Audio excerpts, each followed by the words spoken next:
Are you ready to invest in yourself today? Welcome to the WealthBuilders Podcast, where investment leader Billy Epperhart teaches you how to build wealth through applied biblical wisdom.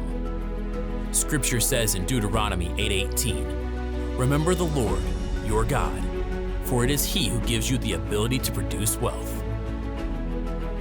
At WealthBuilders, our goal is to teach you how to build wealth through applied biblical wisdom in your finances, your business, and your investments.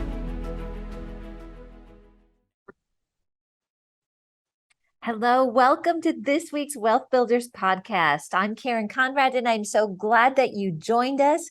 We have a really fun topic today. It is called the key to growth for every entrepreneur. You know, entrepreneurs are an interesting group of people. We love the idea of putting together a business. We bring it to the level where we're kind of doing everything ourselves and we want to expand, but we hit a ceiling in that area that's really important to understand because our desire to grow our business takes some key things to bring it to pass.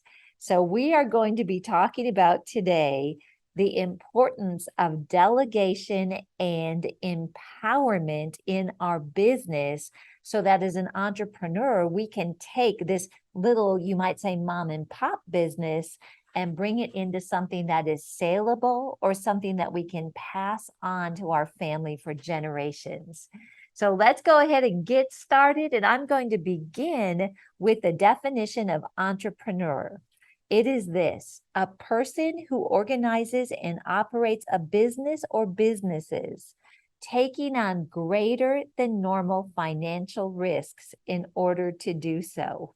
Isn't that so true? As entrepreneurs, we are risk takers, but we don't always thrive in that risk. And that's one of the areas when we think about, it's kind of like our baby, right? Whether it's a ministry or whether it's a business, we've been in there and we've touched every part of it. And it is risky to delegate or empower other people to take it forward. And I'm going to be sharing with you in this podcast why that is. And then in the next podcast, I'm going to be giving you 7 keys to go ahead and implement to overcome. All right. So as Christian entrepreneurs, even though we know that there is a greater than normal risk that entrepreneurs take, I want to read you the difference between maybe a regular entrepreneur and us as Christian entrepreneurs. Listen to this statement. The Christian entrepreneur steps out by faith and operates a business upon a firm foundation of Jesus and takes on a risk while trusting God for the resources of heaven. Isn't that awesome? So as Christian entrepreneurs, we know we are not in this alone. Amen. We are in this with our helper, God, who is with us every step of the way. And this is really important for us to understand. When God calls us into our businesses, it's something that He doesn't call us just to leave us, without help. He calls us into a business and He is expecting us to trust Him for the resources of heaven to help us along the way. One of the things that Dave, my husband, and I share on is a 4-step understanding of being an entrepreneur. And I'm going to briefly review this because it's an important context for us in this discussion. But you can go back to a past podcast that I did that covers this in detail. So basically what this is the 4 steps that an entrepreneur goes through. The first one, where we have high motivation, and as an entrepreneur, you're going to remember this well, is the dream. That's step 1. And we have really high motivation at this point because we're so excited with the vision and the idea that we have with our business. What's fun about this, and maybe can become very challenging, is when we're in this first step, that motivation, that excitement actually gets us to sort of jump in, but we have an unconscious incompetence. meaning we're so excited about the idea, especially when we resonate that this is something that God's called us to do. But in his grace and in his mercy, we don't know that we're actually incompetent to move it forward, which is good, or we would stop, right? We wouldn't do it. So once we get through this dream stage where we're talking about the what, the how, the when, and who with, we actually go into number 2, which is the distress stage. And as entrepreneurs, you know this well. After you get over the excitement, it's sort of like the reality of what this is going to take to bring it to pass steps in. And in that, there is a temptation to fear, which is really trying to stop us from moving forward in this dream that God has given us. So we know that fear is from the enemy. And when we approach things in fear, it includes deception. It steals the word from us. It tries to destroy us. It tries to convince us that we are in lack, which is actually what leads to sin. So it's almost self-imposed failure and rejection. On the positive side, this is such an important step for us to go through and come out on the other side victorious, because this is the step that as we push through brings us to that point of courage, passion, affirmation. We step into favor and divine appointments. We seek the Lord and find wisdom and peace. We look for models, mentors, coaching to help us. And it helps us to understand the challenges that we are going to face as we endeavor with this business. It shows us the constraints that we have and maybe the business has. It brings out the lack that we might be facing, which could include resources, skills, money, knowledge, people, systems. And it's that time where we really learn what friends and family are going to come around us during this time of pursuing this dream. This is what we like to say, the point that we have conscious incompetence, where you hit this stage and you realize, oh my goodness, I'm now aware of how incompetent I am, which is a very important step for us to take to get to the next one. The level 3 is develop. And this is talking about wisdom. We've attained knowledge, skill, funding, talk about culture.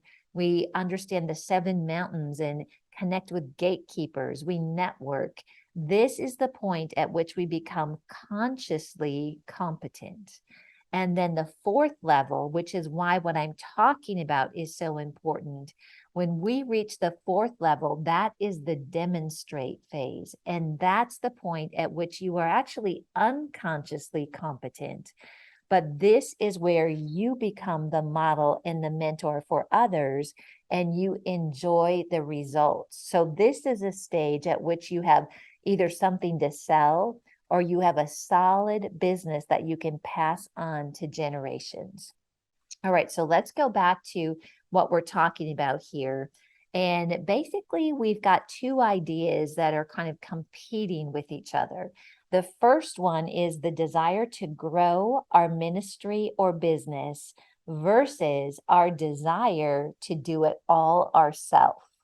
And so you might say, my goodness, Karen, that's not even a question. Of course, I desire to grow my business or ministry. Well, it's not quite as easy for entrepreneurs to let go of things. And I'm going to be sharing with you 5 areas that we try to hang on that prevents us from going to that stage of growing our business or ministry. So delegation and empowerment are a key to growth. I'm going to read a quote to you from Andrew Carnegie that I think will give you some encouragement here. No person will make a great business who wants to do it all himself or get all the credit. Andrew Carnegie literally went from rags to riches. He became the richest man in the world by 1902 by helping build the formidable American steel industry. And we know that there are courses out there still today called the Andrew Carnegie course, which helps people in personal development. Here is a second quote. This is from George S. Patton, and he's the United States Army general best known for his leadership of the 3rd United States Army in France and Germany following the Allied invasion of Normandy. He says this, Don't tell people how to do things. Tell them what to do and let them surprise you with their results. The way that I look at this is he's saying, tell people what you want to achieve and let them figure out the step by step. So then you can be surprised with the results. This is the very key importance of delegation and empowerment. So, what are 5 reasons that we hold back on actually going to that level of growing our business that is something saleable or something that we can pass on to generations? Number one, and I've seen this in myself in working with other entrepreneurs, it comes down to money. Investing in additional people reduces your cash flow and your net profits initially. So when we go into this where we want to grow to the next level, it usually costs us something at the front end because there's a gearing up time, right? If we bring other people in the mix, we have to work with them. We have to give them time to gear up. And it goes from us doing things all ourselves to paying somebody to help us. And that always reduces our initial cash flow, or it reduces our net earnings, but it should be for just a very short period of time with the hope of having an increased ROI on the back end of that. So I can't go into all the details on that, but that's part of where the planning that we talk about at Wealth Builders, and in the business coaching. That's why it's important to have a plan. You lay all this out. So then as you bring people in, you're able to deploy them into areas that are contributing to a revenue stream. So number one, the reason we hold back is money. Number two, time. Do you know it is a time investment in training someone to add to the team? I have run into this so much where people will hit that point that they decide they need help. They know that they've hit their cap. They can't do any more themselves. So they bring in help, or maybe they even have a family member that they've asked to come in and help. But we don't take the time to train them. It's almost like, we're so busy in the business, even though we have the desire to scale, we won't set aside the time to actually train somebody, to put them in a position to successfully help us in the desire to scale our business. Number three, fear of the unknown. What will happen if someone else does this? And I think that, we become the voice of our business or our ministry. We like to have control, quality control over what's happening in our business. And maybe if it's something where, you service people and you're sending now someone else out into the field to service someone, there is a risk. We don't know if that person will do as good of a job as we do. But let me encourage you, what I found is if you invest the time in training them and you develop a process of quality control, you'd be surprised. Most of the time, at least I've seen, the people that come around me to help me in a specific area, they do so much better in that than I could ever do. And I think that is definitely the case, but requires us to invest the time in them and empower them to succeed in their position. Number four, there is a reputational risk. We have invested so much in our ministry or our business, and there is a concern like, oh my goodness, if somebody is out there speaking for me, or if somebody is out there representing me and they do something wrong, I am risking my good reputation, right? By entrusting someone else. And all these things can be overcome, but I'm just pointing out the areas that we tend to have fear, whether we know about it or conscious of it or not. And number five is the risk reward. The question is, if we invest in this, if we go ahead and bring people in, we train them, we release them to help us, will it be worth it? And that is where the planning, the BMGC, the business plan that we talk about is going to help you to determine or actually go into it with the best possibility of having a positive reward for the risk that you are taking on as an entrepreneur. So I want to finish up with this. If you're hearing this and you're saying, yes, Karen, I understand the risks. And as an entrepreneur, I'm ready to step into this. And I want to make a change so that I have something to pass on to my family, or something that's saleable at the end of, all this work that we're putting into our businesses. So if you are at that point, I want to encourage you to make a commitment to make a change in this area. And to do that, number one, you want to count the cost. And if you decide to go forward, be strong. Number two, if what you have been doing is not achieving the results that God has shown you, just realize it's time to do something different. And this may be the area that you need to be able to step up into that bigger vision that God's called you to.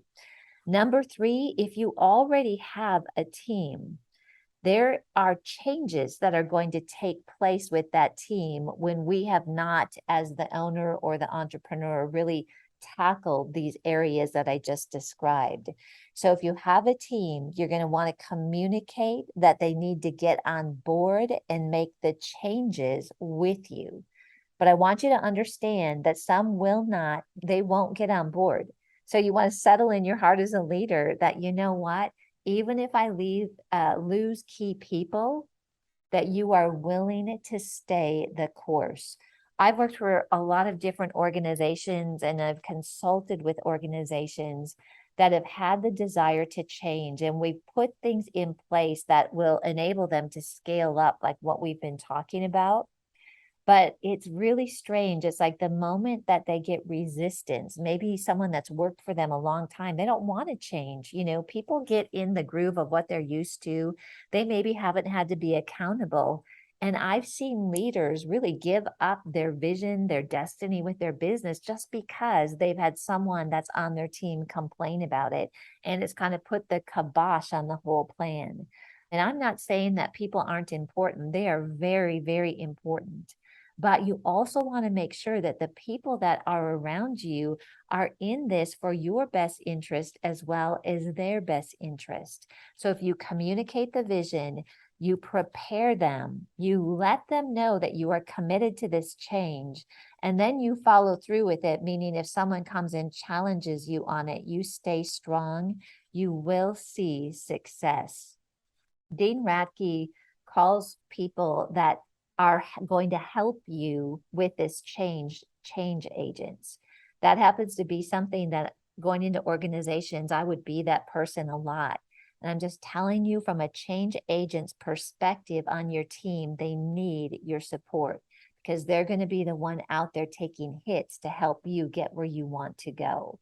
So this is really an exciting time if you're an entrepreneur and you are ready to go to that next level. So the next podcast that I'll be doing is the 7 keys that will actually ignite your results to help you to take what you heard today, put into action steps so you will be on your way to scaling your business. So we want to thank you so much for tuning in to these podcasts each and every week. We were just at a wonderful event, and Billy and Becky just appreciate you so much. And their heart is to help all of us to go to that next level. So if you've not checked out our website, go to wealthbuilders.org. Also, if you want access to more in-depth teaching and training on these subjects that we talk about, go to Wealth Builders University. It's wbuniversity.online. It's a learning platform that Billy and Becky just really wanted to make sure we had available for you. And there is all sorts of courses that help you go to the next level.